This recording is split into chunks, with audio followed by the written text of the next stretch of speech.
It's really too early to say for sure. I think the most serious incident is this fire in Boston on Monday, and the National Transportation Safety Board has launched an investigation.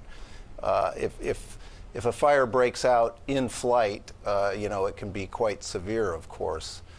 Some of these other incidents we've seen this week, such as a brake problem on one flight and a fuel leak, I think those are much more minor, and they probably do fall into the teething category. Mike Sinnott, who's the chief 787 project engineer, said on a conference call with reporters today that these problems haven't been any worse than the problems they initially had with the 777, and that was hailed as a very successful project. Right, that's what he said, and interestingly, I spoke to a former Boeing engineer today who had worked on the 747, the classic jumbo jet and one of Boeing's most successful models, and by comparison, that aircraft was a disaster when they first rolled it out. They had to send engineers and mechanics, hundreds of them all around the world, to ensure that the planes could take off reliably and all. And so by comparison, this doesn't seem to be as severe.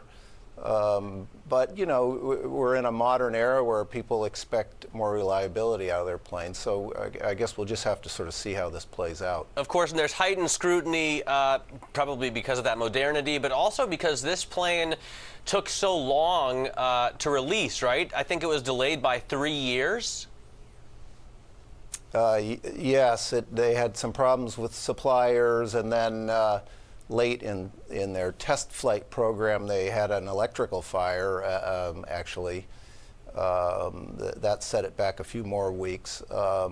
They say they've solved that, and the U.S. regulators that signed off on the plane would not have done so if they thought there was a risk of fire on board.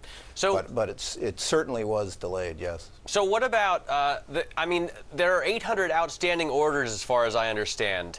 They're just in the beginning of selling this plane. Are you getting any indication that that would slow down?